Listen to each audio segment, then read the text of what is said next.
Muy bien, ya hoy vamos a abordar lo que es el proceso de adquisición de la imagen en resonancia magnética. Para hablar de este tema vamos a empezar con lo siguiente.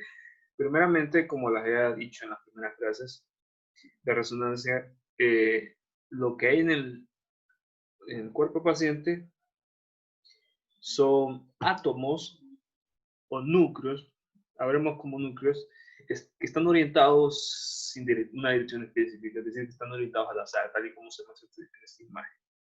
Lo que pasa, cuando viene el paciente y se pone al campo magnético del equipo de resonancia, ese campo magnético genera un campo, ese campo magnético tiene bastante intensidad, entonces el efecto que tiene ese campo magnético sobre los núcleos del paciente es alinearlos a una dirección específica, que es la dirección del campo magnético. Entonces los núcleos se alinean con respecto a esta línea del campo magnético. Ese es el efecto que tiene. Y esto es muy importante porque lo que se efectúa con este proceso es ir preparando a los núcleos para que puedan recibir información. Si los núcleos están orientados al azar, entonces no van a poder captar la información que se va a enviar a la antena, que va a enviar la antena. No van a poder captar esa radiofrecuencia, entonces por tanto no se va a poder producir el estudio. Entonces la intención de esto es ir preparando, es orientarlos en una sola dirección de tal manera que la radiofrecuencia pueda ser captada por los núcleos. Ese es el fin de por qué se orienta. Ahora, sucede algo cuando los núcleos se orientan en torno a este campo magnético, lo que empiezan es inmediatamente girar en torno a esta línea de campo. Es decir, por ejemplo, este núcleo aquí se orienta en torno al campo magnético y entonces este núcleo empieza a girar en torno a esta línea de campo. Eso precisamente lo que sucede. Entonces empiezan a girar en torno a esta línea de campo y a este movimiento de giro lo vamos a conocer como movimiento de precesión. Este movimiento de precesión es un movimiento muy parecido al que es un trompo cuando gira. Ustedes lo pueden buscar ejemplos ahí de cómo es ese movimiento. El núcleo viene, gira y gira en torno a las líneas de campo. Ese movimiento de precesión. Ahora, resulta que ese giro es proporcional al campo magnético. Cuando el núcleo viene y gira en torno a la línea de campo, lo que se produce también es una frecuencia angular. Esa frecuencia angular lo que nos dice es que tan rápido está girando ese núcleo. Ustedes consideren, por ejemplo, por ejemplo, considere las revoluciones por segundo que hace una licuadora, por ejemplo, o las revoluciones por segundo que hace una llanta de un carro. Ese precisamente es frecuencia angular. Entonces, ese mismo fenómeno de que un cuerpo está girando en torno a un eje es lo que conocemos como movimiento de giro, ¿verdad? Entonces, la frecuencia angular lo que nos dice es que está rápido gira ese cuerpo. Entonces, precisamente en la resonancia magnética, esa frecuencia angular es proporcional al campo magnético. Es decir, que si el campo magnético, mientras más intenso sea, más rápido va a ser la frecuencia de giro en que está girando los núcleos. Aquí voy a hacer paréntesis en algo. Quiero que en vez de frecuencia de giro o frecuencia angular le llamemos como frecuencia angular de precesión. La vamos a conocer así. Ahora, esta ecuación es la ley de Lambert y lo que nos dice es que la frecuencia angular de precesión es igual a una constante. Esta constante la vamos a conocer como constante giromagnética por intensidad del campo magnético. Esta constante giromagnética es una constante específica para distintos núcleos. Por ejemplo, para el núcleo CO23, esa constante giromagnética tiene este valor. Para el núcleo de fósforo 31 tiene este valor. Para el de protón, es decir, para hidrógeno, recuerde que el núcleo de hidrógeno es un protón nada más, tiene este valor. Y son hertz entre tiempo. Otro aspecto a aclarar es que fíjense que al momento de que el equipo emite la radiofrecuencia, no puede emitir una radiofrecuencia de cualquier valor de frecuencia. Tiene que ser una frecuencia muy específica, de tal si no es esto, sí, los núcleos no pueden absorber esa radiofrecuencia. es porque los núcleos, al momento de estar girando, se tienen que sincronizar con la radiofrecuencia que entre. Este proceso lo conocemos como resonancia. Y su nombre de resonancia magnética, el hecho de que solo sea ciertos valores de frecuencia que pueda captar los núcleos girando. Entonces, ese valor de frecuencia que tiene que emitir el equipo tiene que estar relacionado con la frecuencia angular de precisión con esta ecuación de la siguiente manera. La frecuencia angular de precisión va a ser igual a 2pi frecuencia del equipo. Recuerde que pi es 3.1416. En su calculadora usted lo va a reconocer como ese símbolo. Entonces, ¿qué pasa? Si yo quiero saber exactamente qué frecuencia es la que tiene que emitir el equipo, y esto es muy importante, la frecuencia que tiene que emitir el equipo en términos del campo magnético, lo que hago es reemplazar esta expresión dentro de esta, es decir, en vez de decir omega, en vez de poner la frecuencia angular, solo ponemos 2pi frecuencia del equipo. Entonces es lo mismo que hago aquí, 2pi frecuencia del equipo igual a la constante magnética por el campo magnético. ¿Qué es lo que hago luego?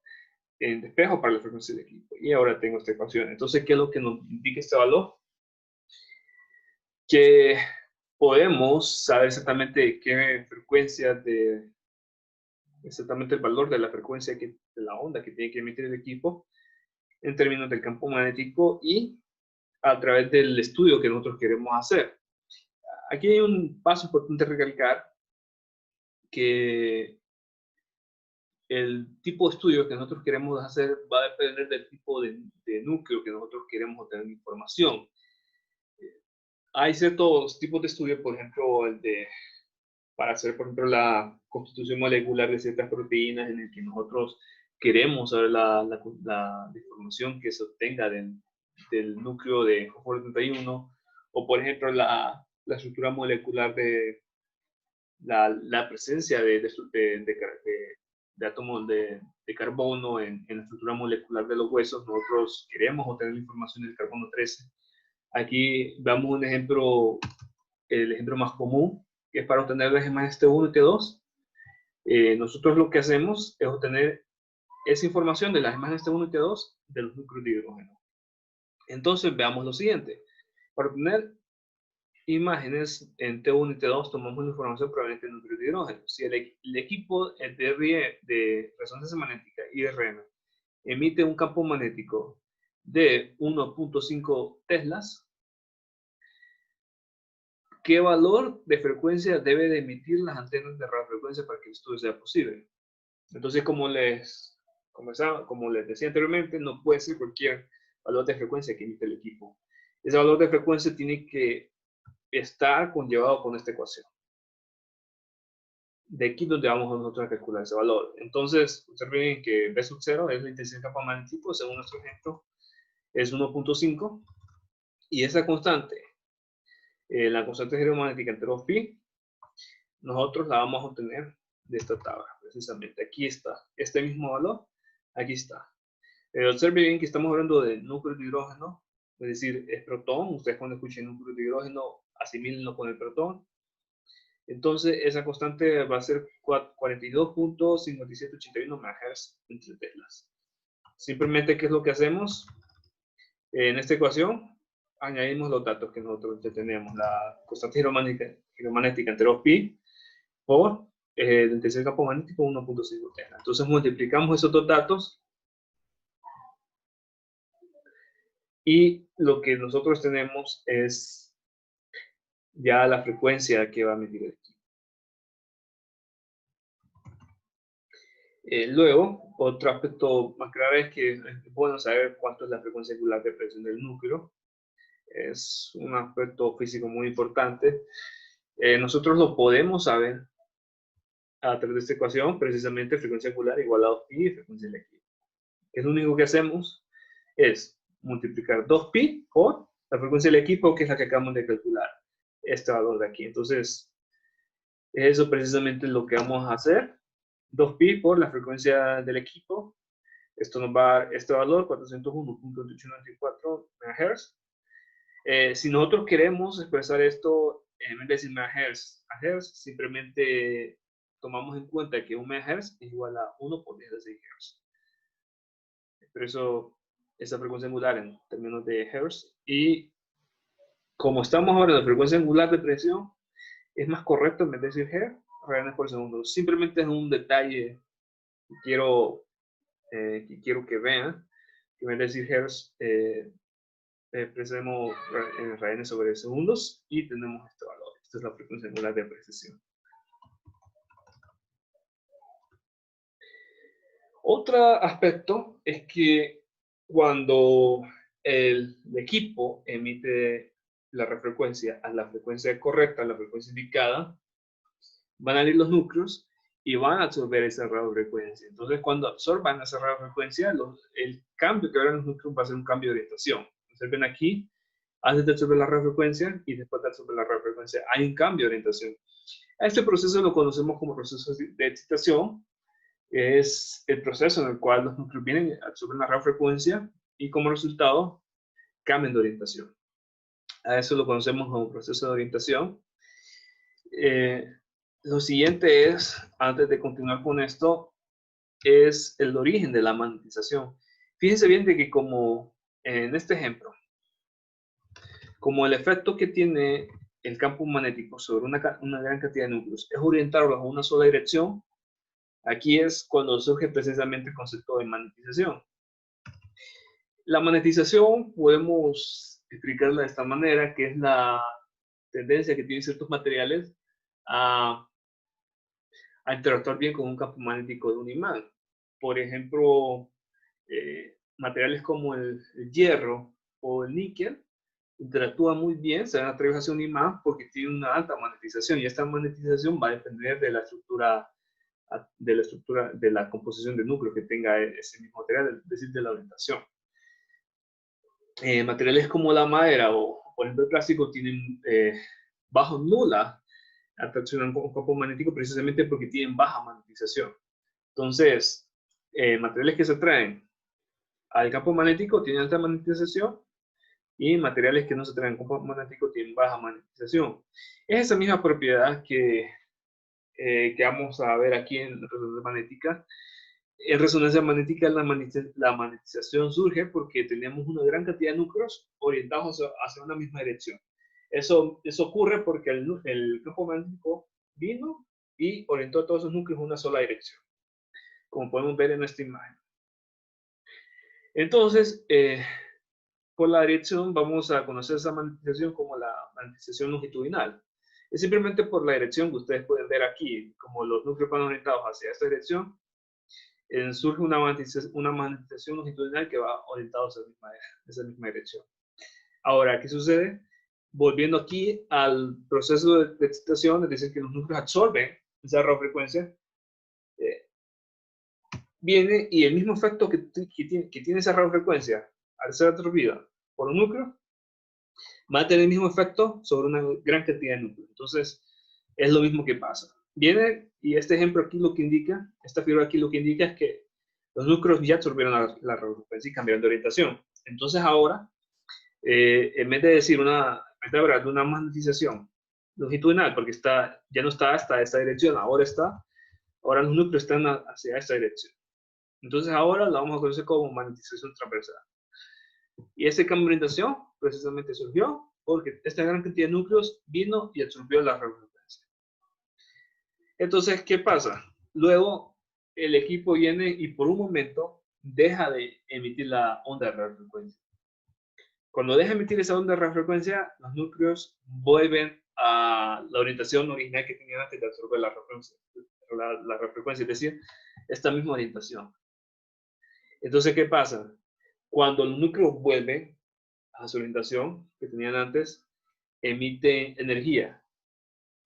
Esa energía la emiten en forma de señales que son captadas por un sistema de detectores que están cerca del paciente. Con esta información es que se produce la imagen. Este paso en el que se vuelve a una magnetización longitudinal, es decir, que teníamos una magnetización transversal porque los núcleos absorbieron la radiofrecuencia y se deja emitir la radiofrecuencia y ahora vuelve una magnetización longitudinal. Este proceso se le conoce como proceso de recuperación de magnetización longitudinal. Este proceso lleva su tiempo, no es instantáneamente que ocurre, es decir, se deja emitir la radiofrecuencia y pasa un tiempo para que los núcleos se vuelvan a recomodar a la posición que tenían antes. Específicamente hay una ecuación que nos dice a qué ritmo se va a ir recuperando esta magnetización longitudinal. Ese ritmo va a estar expresado por esta ecuación específicamente. Lo que nos dice es la magnetización longitudinal va a ser igual a 100, lo vamos a expresar así. Para este caso lo voy a expresar 100% por magnetización inicial, paréntesis 1 menos exponencial de menos elevado a la menos t entre t1. Yo sé que esta ecuación puede parecer algo difícil, algo compleja.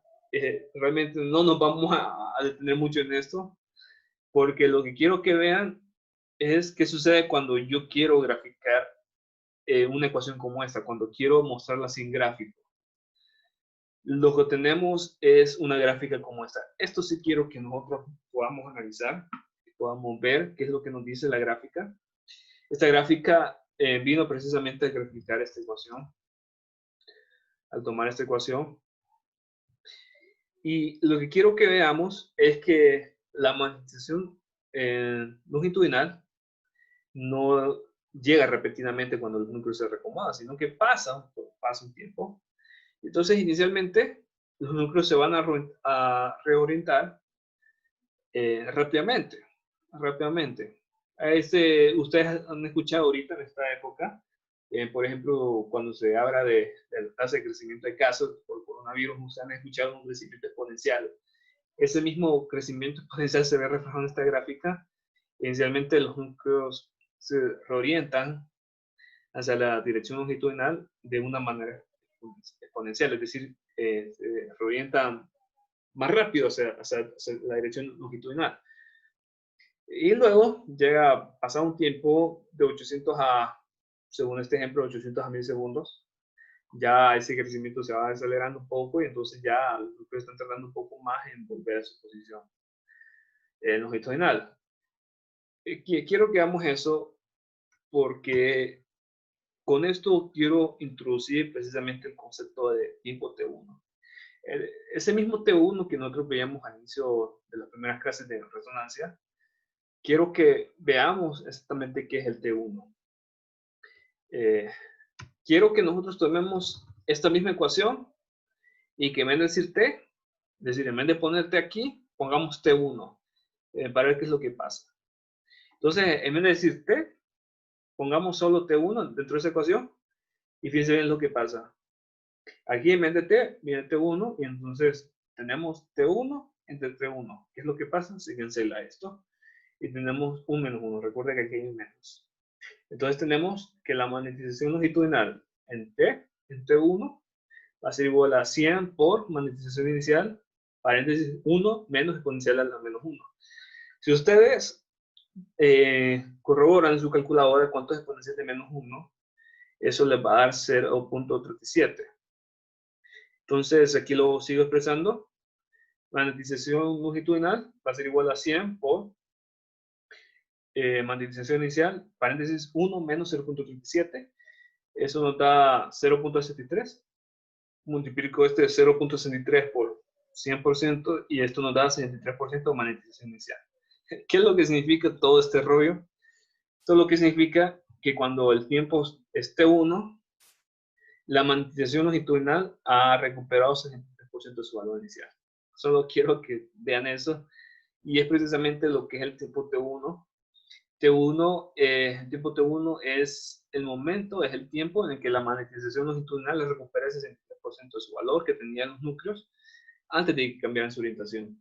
Eso es lo que significa, es decir, que vienen los núcleos, estaban en esta orientación, se deja emitir la radiofrecuencia y ahora vuelven hacia la magnetización, hacia la dirección de la magnetización longitudinal. Es decir, que quieren volver hacia su dirección original, entonces quieren llegar hasta esta dirección. Entonces, el 63% del avance es lo que conocemos como T1. Es eso precisamente el concepto de T1. Ahora fijémonos bien en esta ecuación. Esta ecuación esta es una constante, claramente. Es diferente para cada tejido. Es diferente para cada tejido. Esto no va a depender del tipo de tejido u órgano. En general, va a depender de la susceptibilidad magnética que tenga ese órgano o tejido. Si nosotros observamos el comportamiento de diferentes tejidos con diferentes T1, nosotros lo que vamos a observar es que si el tejido tiene un bajo T1, tiene ese tejido es alta magnetización, es decir, una mayor magnetización. Observemos aquí un bajo T1, la gráfica es más alta, esta curva aquí es más alta, la gráfica es más alta, y esto lo que permite ver es que la magnetización va a ser más alta. Ahora, ¿qué pasa?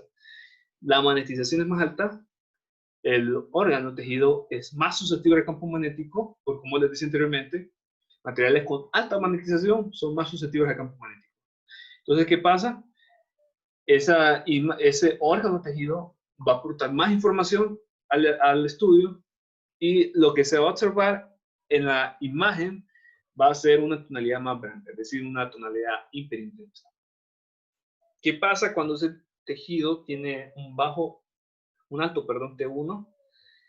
Tiene una baja magnetización. Observen bien que la curva está más baja, esto quiere decir que el porcentaje de magnetización es más bajo. Entonces, ¿qué pasa? Ese tejido o órgano va a aportar menos información, porque va a tener menos susceptibilidad magnética, y entonces como resultado lo que se va a ver en la imagen es una tonalidad más oscura, es decir, grisácea a oscura, es decir, una tonalidad más hipointensa. Es precisamente el valor de T1 que afecta en qué manera se va a visualizar el tejido en la imagen. Si seguimos ese patrón, lo que vamos a obtener es lo siguiente. Tenemos, por ejemplo, aquí una imagen de modo T1. Esa imagen de modo T1, las regiones hiperintensas se van a ver hiperintensas porque el valor T1 de ese tejido órgano es bajo. Es precisamente por eso es bajo. Las regiones hipointensas, por ejemplo, la materia gris o los fluidos, se van a ver de ese color porque tienen un alto T1. Entonces, ¿qué significa esto? Eso es lo que significa que regiones hiperintensas se ven así por el valor de T1 que es bajo. Regiones hipointensas se ven así por el valor de T1 que es alto. Esto claro en una imagen de T1. Ahora abordemos otro detalle, y es el hecho de que cuando se está recuperando la magnetización longitudinal, se está perdiendo la magnetización transversal. Esto es porque, precisamente esto es porque ocurre el proceso simultáneamente. Veamos aquí vienen los núcleos, absorben la radiofrecuencia y entonces cambian de orientación y vuelven a esta orientación. Pero ¿qué pasa con la magnetización transversal? Ya no está aquí, ¿verdad? Desapareció. Es precisamente eso. Ahora, como lleva un tiempo en el que la magnetización longitudinal va creciendo, también lleva un tiempo en que la magnetización transversal va disminuyendo, es decir, va decayendo. Específicamente, si nosotros queremos ver eso expresado en una ecuación, esta ecuación va a representar la manera en que va a decaer la magnetización transversal. Nos dice que la magnetización transversal va a ser igual a 100% por la magnetización inicial, paréntesis, exponencial, elevado a la menos t entre T2. Vamos a ver eso precisamente lo que es. Lo que nos interesa, nuevamente, recalcando en esto, no nos interesa tanto meternos mucho a detalle en esta ecuación. Lo que nos interesa ver es qué pasa cuando se grafica este tipo de ecuaciones. Y lo que tenemos es un comportamiento, es una gráfica como esta. Observemos bien que la magnetización va disminuyendo conforme avanza el tiempo. Esto es porque la magnetización transversal disminuye, decae conforme pasa el tiempo. Muy al contrario de lo que se veía con la magnetización longitudinal, que aumenta conforme pasa el tiempo. Ese T2, ahora quiero que hagamos esa definición de T2.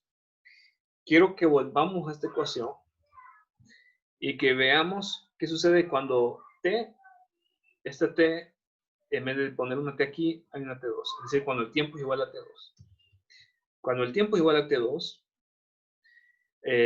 se cancelan esta T como estábamos tenemos ahora T2 entre T2, se cancela este T2, y ahora tenemos menos 1.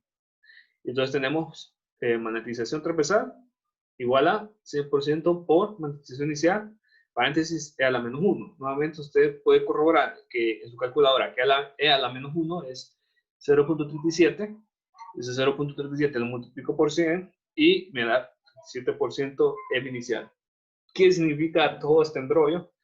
Lo que significa que T2, perdón, T2 es el tiempo en el que la magnetización transversal decae a un 37% de su valor inicial. Es decir, que venían los núcleos, se orientaron. Significa esto.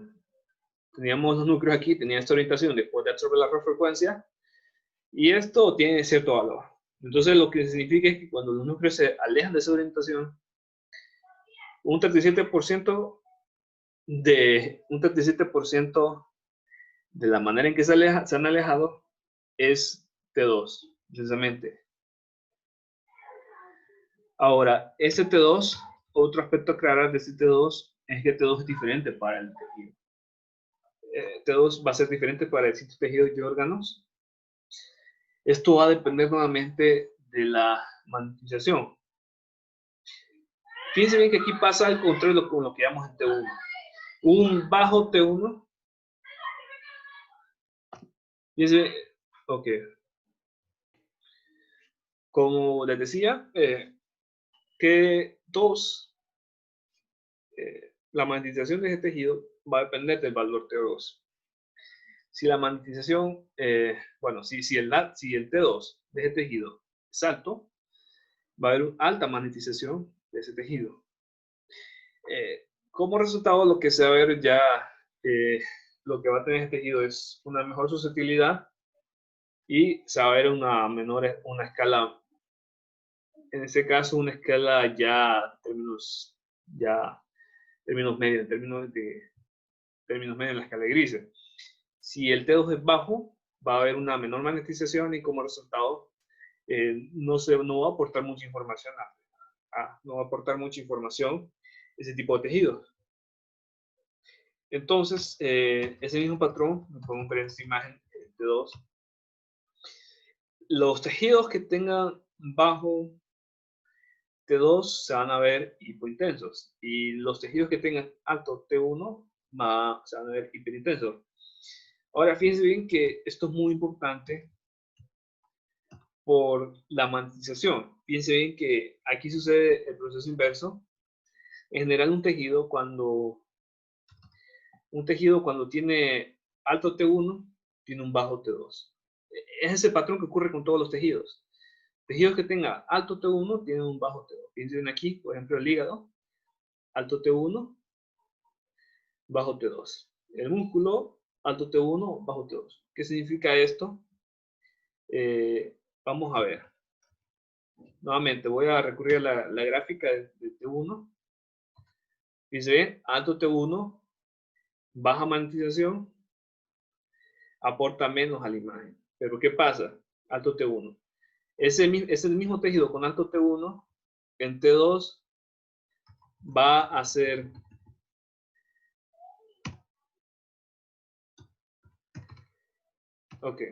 ese mismo tejido en T2 va a tener el proceso inverso. Es decir, que si en T1 no aportaba mucha información en la imagen, contrariamente, si no aportaba mucha información en la imagen, el proceso contrario, lo que se va a ver es que va a aportar más información en la imagen en T2. Es precisamente eso. ¿Por qué visualizamos diferentes tipos de modos de imágenes en T1 y T2?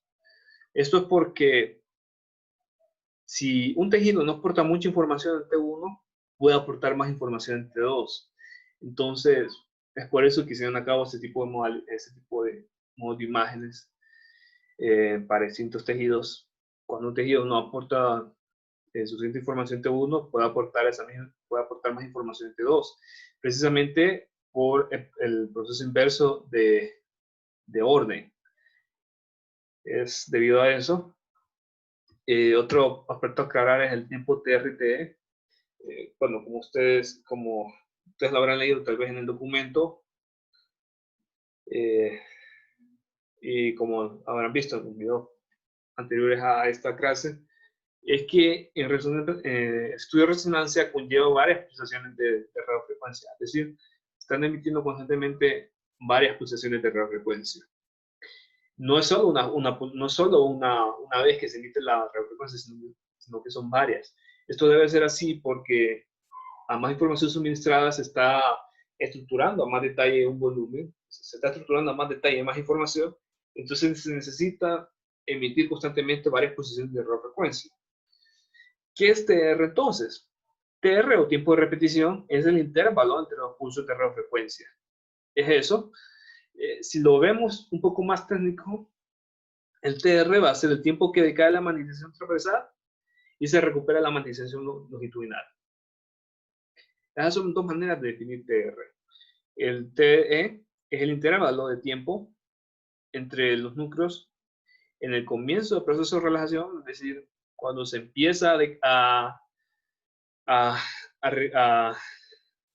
cuando se empieza a decaer T2 y cuando se empieza a decaer T2, los núcleos vuelven a su orientación inicial y en ese proceso emiten energía hacia afuera del núcleo, hacia afuera del paciente, y entonces toda esa energía es detectada por un sistema de detectores. Entonces T va a ser precisamente el tiempo que transcurre, el tiempo en el que empiezan a decaer el tiempo precisamente en el que empiezan a orientarse los núcleos hacia su posición inicial, y el tiempo que tarda esa señal en recibirse por los detectores. Eso es precisamente el tiempo T. Ese tiempo T y TR van a ser parámetros que van a depender del tipo de imágenes que nosotros queremos tener. Para obtener una imagen en T1 se suele trabajar con un T corto, es decir, un tipo de eco corto y un TR corto. Para obtener una imagen de densidad protónica se suele trabajar con un TR largo y un T corto. Un T largo y un T corto no va a dar ningún tipo de imagen, y un T largo y un TR largo va a dar una imagen de 2. ¿Por qué esto sí? Estos son por unos aspectos muy a detalle que no veremos en esta clase. Son cuestiones ya bastante técnicas de detalle que por lo menos no se verán en esta clase. Bueno, finalizo todo esto. Es todo por esta clase. Espero que esta explicación les ayude a su estudio.